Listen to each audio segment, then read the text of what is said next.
जय हिंद और जोहार। यूं तो झारखंड की माटी ने अपने गर्भ में कई खनिज संसाधनों को पाले रखा है, लेकिन उसमें से सबसे महत्वपूर्ण खनिज संसाधन के बारे में बात करें तो कोयले का नाम सामने आता है। जी हां साथियों, वही कोयला जिसके कारण संपूर्ण झारखंड को विश्व में जाना जाता है। कहा जाता है कि विश्व में सबसे ज्यादा कोयला झारखंड में पाया जाता है, और कहा क्या जाता है ये तो सबूत है आपके सामने कि भारत एवं विश्व में सबसे ज्यादा कोयला हमारा झारखंड प्रदेश में है। पूरे भारत का 40% खनिज संसाधन और पूरे भारत का 29% कोयला हमारे राज्य झारखंड के पास है।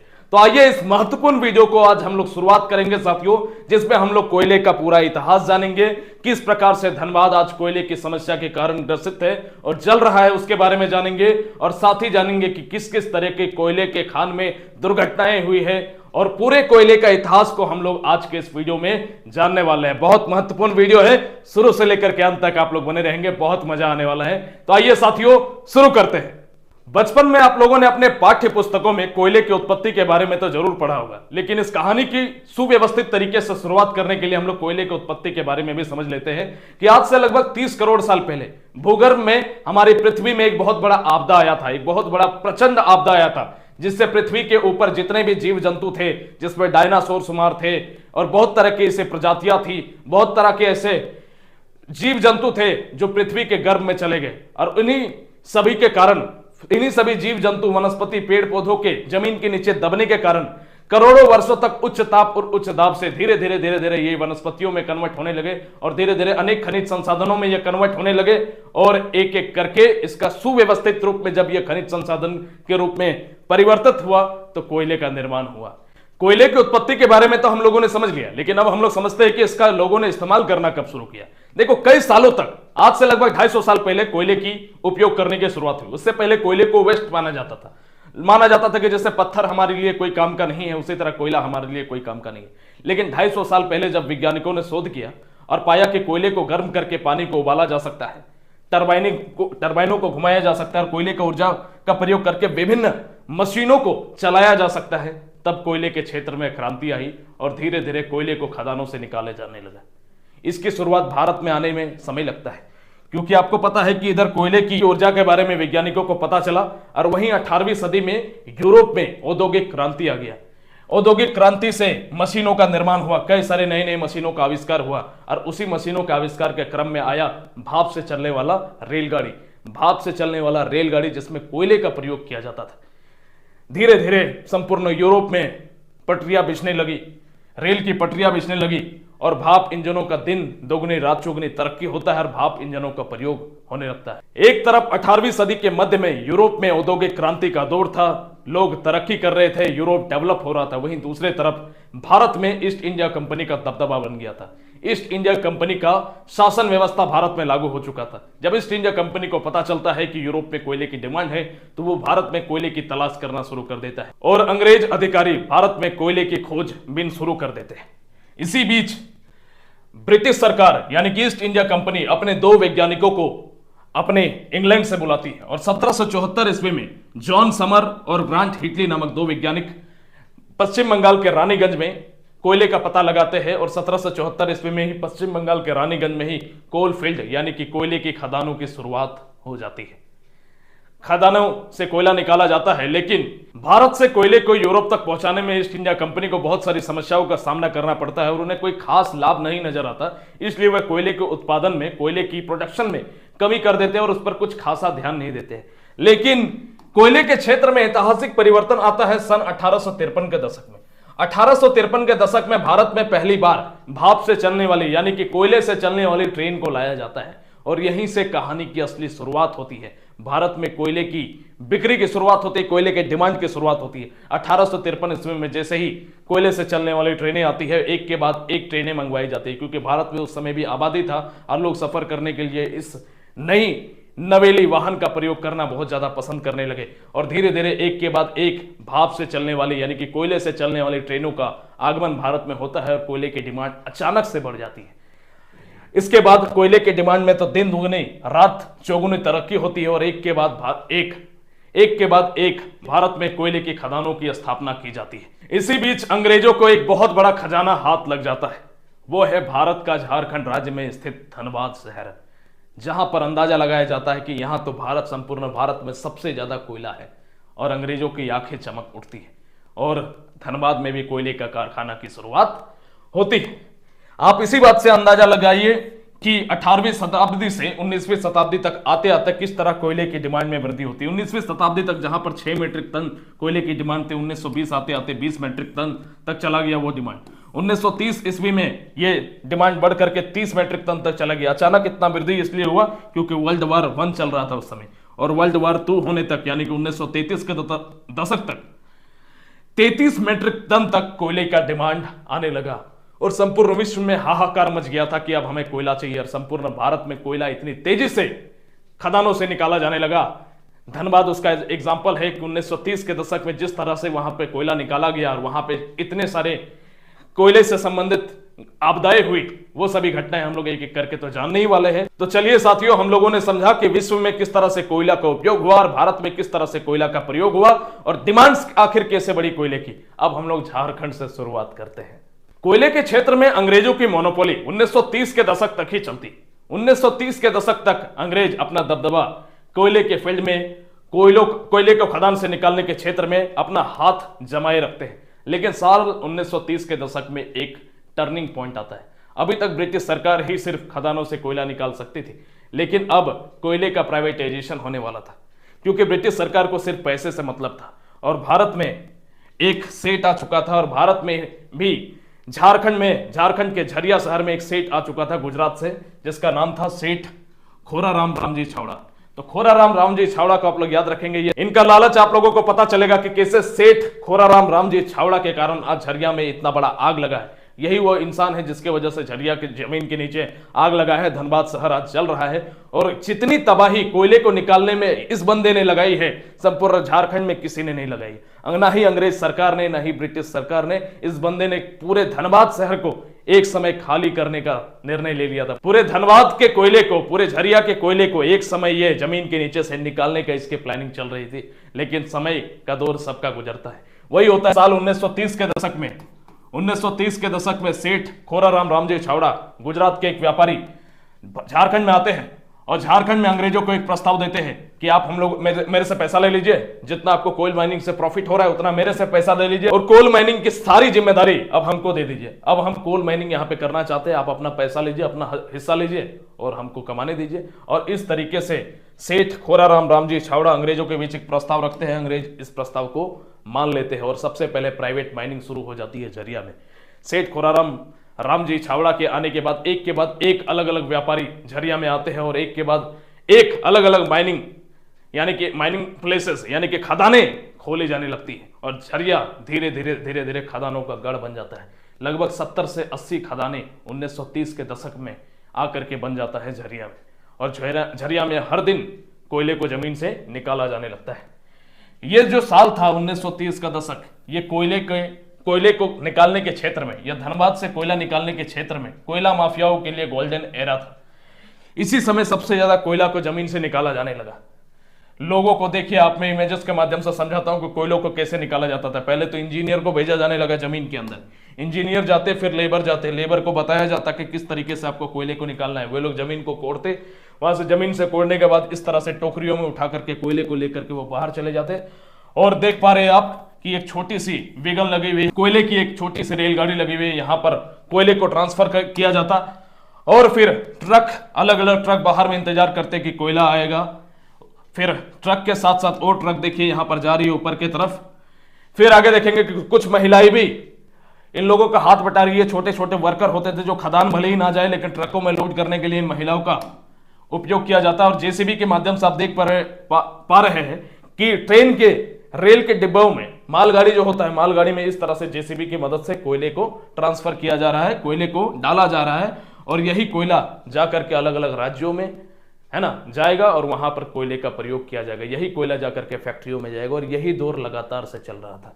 देखिए आप और इमेजेस के माध्यम से देखिए कि किस तरह से धनबाद में काम किया जा रहा है। धनबाद हर एक कोयले के फील्ड का यही कहानी है।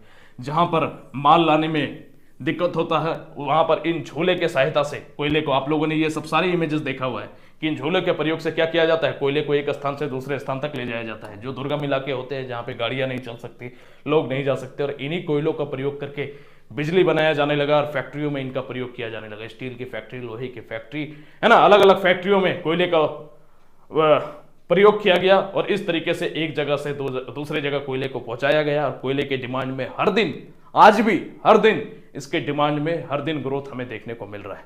यह सिलसिला सालों तक चलता गया और जो धनबाद शहर कभी इस तरह का दिखाई देता था, कभी इस तरह का धनबाद शहर का जो नजारा हुआ करता था, वो धीरे धीरे 1930-40 के दशक तक धनबाद शहर ऐसा बड़ा दिखाई देने लगा। आज के समय में यह धनबाद शहर ऐसा दिखता है और जिसका पूरा क्रेडिट जाता है धनबाद के कोयले का।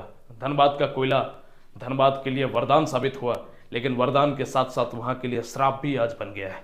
जब हम किसी चीज से बहुत ज्यादा प्रॉफिट एक्सेप्ट कर लेते हैं तो हमारे साथ लॉस भी लेकर के आता है। प्रकृति कहता है कि तुम हमारा सदुपयोग करोगे तो हम तुम्हें सदुपयोग देंगे, लेकिन हमारा दुरुपयोग करोगे तो हम आपको दुरुपयोग देंगे। और वही है कि धनबाद आज के डेट में इतने बड़े संघर्ष से जूझ रहा है, उस चीज को समझने का आप लोग प्रयास करेंगे। देखिए, यहां पर 1930 के दशक से पहले उचित वैज्ञानिकों के नेतृत्व में कोयले को निकाला जाता था। जान मान का नुकसान को ध्यान में रख करके कोयले को वहां पर निकाला जाता था। लेकिन जैसे ही कोयले का प्राइवेटाइजेशन हुआ, मनमर्जी तरीके से जमीन के नीचे से कोयले को निकाला जाने लगा। सेठ रामजी छावड़ा जैसे अनेक व्यापारी कोयले के माइनिंग के क्षेत्र में आते हैं और लालच के वजह से अनावश्यक तरीके से कोयले को जमीन के नीचे से निकालने लगते हैं। कोयले को उस समय निकालने का एक तरीका था अंडरग्राउंड माइनिंग। अंडरग्राउंड माइनिंग में क्या होता था, बेसिकली इस तरह का नजारा आप देख पा रहे हैं कि सबसे पहले जमीन में छेद किया जाता, वहां पे लोग उतरते लिफ्ट के माध्यम से और इस तरह करके जमीन को काट काट करके मजदूर इस तरह से वाहनों के माध्यम से, छोटे छोटे वाहनों के माध्यम से कोयले को बाहर निकाला करते थे। तो ये था अंडरग्राउंड माइनिंग। एक बार सेठ रामजी छावड़ा के द्वारा अंडरग्राउंड माइनिंग के दौरान उनके कर्मचारियों के द्वारा जमीन के नीचे आग लग जाती है ना। जमीन में कुछ वो लोग ऐसी घटना करते हैं जिसके कारण जहां पर जाते हैं, क्योंकि कोयला था, ज्वलनशील पदार्थ है, जमीन के नीचे जहां पर जाते हैं धूम्रपान करते हैं या किसी भी तरह की चीजों का प्रयोग करते हैं जिससे जमीन के नीचे आग लग जाता है। एक कर्मचारी श्री रामजी छावड़ा को इन्फॉर्म करते हैं कि यहाँ पर नीचे थोड़ा सा आग लग गया है। तो वहां से इंफॉर्मेशन मिलता है कि ठीक है, उसको छोड़ो, चलो बाहर निकल जाओ। लोग ये डिसाइड करते हैं, ये सोचते हैं कि ये आग जो अपने आप शांत हो जाएगा, है ना, अपने आप बुझ जाएगा। लेकिन ये आग बुझने की जगह और ज्यादा बढ़ जाता है और धीरे धीरे आज जो झरिया की हालत है, आप अगर झारखंड में रहते हैं तो झरिया की हालत को जरूर जानते होंगे। इस छोटी सी लापरवाही के कारण, सेठ रामजी छावड़ा के कारण धनबाद के जमीन के नीचे आग लग जाता है। और ये आग आज इतना बड़ा, एक माचिस के तिल्ली से बोला जाता है ना कि शहर को जलाया जा सकता है, तो वही बात है कि छोटी सी आग थी जो अगर बुता दिया जाता तो कहीं ना कहीं उसे उसी समय शांत किया जा सकता था। लेकिन अब नेक्स्ट टू इम्पॉसिबल नजर आ रहा है झरिया की आग को बुझाना। आज पूरा झरिया पाताल लोक में कभी भी समा सकता है। पूरा धनबाद शहर कब आग की लपटों के नीचे जल जाए कोई नहीं जान सकता। इसके बारे में ना सरकार ध्यान दे रहा है, ना प्रशासन ध्यान दे रहा है। ये बहुत बड़ा चिंता का विषय है। मैंने एक और वीडियो बनाया था, उस पर मैंने बहुत डिटेल में इसके बारे में बात किया था। लेकिन खैर, आज हम लोगों ने फिर से इसके विषय में चर्चा कर लिया। तो अंडरग्राउंड माइनिंग हुआ करता था जिसके कारण जमीन के नीचे आग तो लग गई, लेकिन इससे थोड़ा सा राहत था, क्योंकि अंडरग्राउंड माइनिंग में क्या है कि ऑक्सीजन नीचे जा नहीं पाता, है ना। आग को जलने के लिए ऑक्सीजन की आवश्यकता होती है। तो अंडरग्राउंड माइनिंग में क्या होता है, जमीन के नीचे आग तो लग गया अब हमेशा के लिए, लेकिन ऑक्सीजन नहीं ज्यादा सप्लाई होता, तो आग ज्यादा फैल नहीं रहा था, आग शांत था। लेकिन समस्या उस दिन होती है जब ज्यादा कोयले निकालने की लालच में अंडरग्राउंड माइनिंग से ओपन पिट माइनिंग की शुरुआत होती है। ओपन पिट माइनिंग में बेसिकली इस तरीके से खुदाई किया जाता है। यहां पर आप देख पा रहे हैं कि जमीन के एक हिस्से में छेद है, अंदर से खुदाई है, ऊपर वाला हिस्सा आपका थोड़ा मोटा परत है जो बिना काम का है, तो उसको छोड़ दिया जाता था। लेकिन यहां पर आप देख पा रहे हैं कि 1% जमीन को इस्तेमाल किया जाने लगा कोयले के इस्तेमाल में, कि जो शुद्ध कोयला होगा उसको तो हम लोग बेचेंगे, जो अशुद्ध कोयला है उसका भी बहुत तरीके से प्रयोग किया जा सकता है ना। कोयला का एक एक कण ज्यादा इंपॉर्टेंट है। तो इसी तरीके से सारे कोयला को निकाले जाने लगा और इस तरह से गोल गोल करते करते करते करते कोयले के खदानों में नीचे तक जाने लगा। जब इस कैटेगरी में कोयले को जमीन से निकाला जाने लगा, यानी कि ओपन पिट माइनिंग की जाने लगी, तब नीचे जमीन के नीचे ऑक्सीजन प्रचुर मात्रा में जाने लगा। और जब ऑक्सीजन प्रचुर मात्रा में जाएगा तो कोई भी आग चलेगा ही। आप आग को ऑक्सीजन सप्लाई करो, देखो वो और उत्तेजित होकर के जलेगा। तो ऑक्सीजन के अंदर जाने में, ऑक्सीजन का जब प्योर फ्लो होने लगा, तब यह आग और ज्यादा तीव्र हो गया। और आज झरिया का ये जो हाल है, जो झरिया का हाल इतना बेहाल है, उसके पीछे यही ओपन पिट माइनिंग जिम्मेदार है साथियों, जिसके कारण झरिया आज के डेट में जल रहा है। खैर 1970 का दशक आता है ना, तो वही बात है कि 1930 के दशक में झरिया में आग लग जाता है और 1930 से लेकर के ये लगातार चलते रहता है सालों तक। इसी तरह से आग लगा हुआ है जमीन के नीचे में, उस आग को साइड करके इग्नोर करके माइनिंग हो रही है ना। जमीन के नीचे से मैग्मा निकल रहा है, मैग्मा सहित कोयले को निकाला जा रहा है, अंधाधुंध पागलों की तरह जमीन के नीचे से कोयला निकाला जा रहा है लालच की बदौलत, कि किसी तरीके से बस मुझे पैसा से मतलब है ना। लोग मरे, प्रकृति को नुकसान हो, प्रकृति खत्म हो जाए, हमें कोई मतलब नहीं है, सिर्फ हमें कोयले से मतलब है, पैसा से मतलब है। और इस तरीके से हर दिन कोयले को जमीन के नीचे से निकाला जाने लगा। और 1930 से लेकर के 1970 तक लगातार 40 सालों तक यह घटना चलता रहता है। 1930 से लेकर के 1970 तक लगातार इसी तरीके से कोयले के खदानों से कोयला निकाला जाने लगता है। लेकिन साल 1972 ईस्वी के दौरान प्रधानमंत्री इंदिरा गांधी को जब पता चलता है कि धनबाद के झरिया शहर से इस तरह से गैर कानूनी तरीके से कोयले को निकाला जा रहा है, तो इंदिरा गांधी माइनिंग को नेशनलाइजेशन कर देती है। यानी कि अब माइनिंग, सिर्फ कोल माइनिंग जो है, इसको नेशनलाइजेशन हम लोग कर रहे हैं। अब कोल माइनिंग जो है सरकार के अंदर में होगा, प्राइवेटाइजेशन हम लोग खत्म कर रहे हैं। और कहीं ना कहीं यहाँ राहत की सांस मिलती है और कोल माइनिंग का प्राइवेटाइजेशन खत्म होता है और वैज्ञानिक तरीके से अब जमीन के नीचे से कोयला निकाले जाने लगता है। लेकिन इस समय तक बहुत देर हो चुकी थी। आग की लपटें 40 सालों में अपना पैर पसार चुकी थी और धनबाद आग की लपटों के बीच में जल रहा था। लेकिन अब क्या कर सकते थे, समय का दौर गुजर रहा था और सरकार को कोयले की भी आवश्यकता थी। उसी चीज को सरकार ने भी इग्नोर किया। सरकार ने इग्नोर करके भी उसी तरह माइनिंग करते रही। यहां देख पा रहे हैं कि आग की लपटें जल रही है, लेकिन आग की लपटों के साथ कोयले को उठा करके ट्रकों में लादा जा रहा है, ट्रेन के डिब्बों में लादा जा रहा है। इस तरह करके लगातार समय गुजरता रहता है। 1972 के दशक में 1972 के बाद 1973 में बीसीसीएल की स्थापना होती है और लगभग 1000 प्राइवेट जो कोल माइनिंग एरिया थी, ये जो 1000 प्राइवेट कोल माइनिंग कंपनी थी, उनका नेशनलाइजेशन हो जाता है। लेकिन कुछ बाकी रहते, जो बड़े बड़े उद्योगपतियों के कोल माइनिंग सेक्टर्स थे, उनको छोड़ करके 1000 छोटे बड़े या मध्यम वर्ग के जो कोल माइंस हुआ करते थे, उनका नेशनलाइजेशन हो जाता है। बीसीसीएल की स्थापना होने के बाद उसके ठीक 2 साल के बाद, यानी कि साल 1975 ईस्वी में बीसीसीएल और इसकी तरह हर बहुत सारे छोटे मोटे कंपनियों को जोड़ करके सीआईएल की स्थापना होती है, यानी कि कोल इंडिया लिमिटेड की स्थापना होती है, जो पूरे दुनिया की सबसे बड़ी कोल प्रोडक्शन कंपनी है। इसी के साथ इसकी एमपीडीआईएल, सीसीएल, डब्ल्यूसीएल, ईसीएल, बीसीसीएल, ये सब इसकी सहायक कंपनियां हो जाती हैं। और इस प्रकार से दुनिया के सबसे बड़ी कोल प्रोडक्शन कंपनी का स्थापना होता है, जिसका हेडक्वार्टर कोलकाता में है। यही सीआईएल आगे चल करके अपने प्रोडक्शन के दम पे 2006 ईस्वी में मिनी रत्न कंपनी का दर्जा प्राप्त करती है, अवार्ड प्राप्त करती है। 2008 ईस्वी में नवरत्न का अवार्ड प्राप्त करती है। 2011 ईस्वी में महारत्न अवार्ड प्राप्त करती है और 2011 ईस्वी में इंटरनेशनल क्वालिटी एरा अवार्ड प्राप्त करती है। ये सभी आप लोगों के इकोनॉमिक्स का काम है। आप लोग ढूंढ लीजिएगा कि मिनी रत्न, नवरत्न और महारत्न कंपनियां किसी का कहते हैं। बेसिकली उसके कमाई के आधार पर यह दर्जा इन उद्योगों को, इन कंपनियों को मिलता है। अब कोयले के खान में होने वाले आपदाओं को समझते हैं साथियों, कि कोयले के खान में किन बड़ी आपदाओं की घटना से झरिया के लोगों को, धनबाद के लोगों को होकर के गुजरना पड़ा। आइए हम लोग समझते हैं। साल था साल 1965 का दशक था। 27 मई का दिन था। ढोरी कोलियरी धनबाद में गर्म गैस के विस्फोट होने के कारण एक बहुत बड़ा आपदा होता है, जिसमें 268 लोगों की जान चली जाती है। यह पहली ऐसी बड़ी घटना थी जहां पर पूरी हिला करके रख दिया जाता है कोल माइनिंग सेक्टर को। एक साथ 268 लोगों की जान चली जाती है। और इससे भी ज्यादा इंपॉर्टेंट है आपका चास नाला, है ना। तो चास नाला आपदा धनबाद से 20 किलोमीटर दूर झरिया के इलाके में 27 दिसंबर 1975 ईस्वी में संपूर्ण दुनिया का सबसे बड़ा कोल माइनिंग ट्रेजेडी होता है, जिसमें 372 लोगों की मौत होती है। बेसिकली आप देख पा रहे हैं कि ये घटना कैसी होती है। मैं आपको समझाने की कोशिश करता हूं। ये कोल माइनिंग सेक्टर आप देख रहे हैं, है ना, एक कोयले की खदान है। तो ये कोयले के खदान में ये जो ऊपरी भाग है, यहां पे जितने भी कोयला माफिया होते हैं, है ना, 1973 के दशक में जो भी ठेकेदार होते हैं कोयले के खदान से, क्योंकि कोयला शुरू से ही लालच का पात्र बना है। कोयले से पैसा मिलता है, पैसा हर किसी का लालच का पात्र है। तो साल 1975 के दशक में ही इंजीनियर ऑर्डर देते हैं, है ना, बड़े जो ठेकेदार होते हैं वो ऑर्डर देते हैं कि माइनिंग तुम लोग शुरू करो। उन लोगों को पता होता है कि ये जो खदान देख रहे हैं इसके ऊपर में एक पानी का बहुत बड़ा जलाशय था, एक बहुत बड़ा तालाब था, है ना। वो इतना बड़ा जलाशय था कि उसमें बहुत भारी मात्रा में पानी था। अगर वह पानी किसी तरह खदान के अंदर घुस जाए तो सभी लोग दब करके वहीं पे मर सकते थे। पूरा खदान में काम त्रस्त हो सकता था। लेकिन लालच के कारण, कोयला हमने बताया ना कि शुरू से लालच का पात्र रहा है। ठेकेदारों ने बोला कि माइनिंग शुरू करो, जो होगा देखा जाएगा, कुछ नहीं आएगा, पानी वानी कुछ नहीं आएगा, ठीक है, सब कुछ सेफ रहेगा।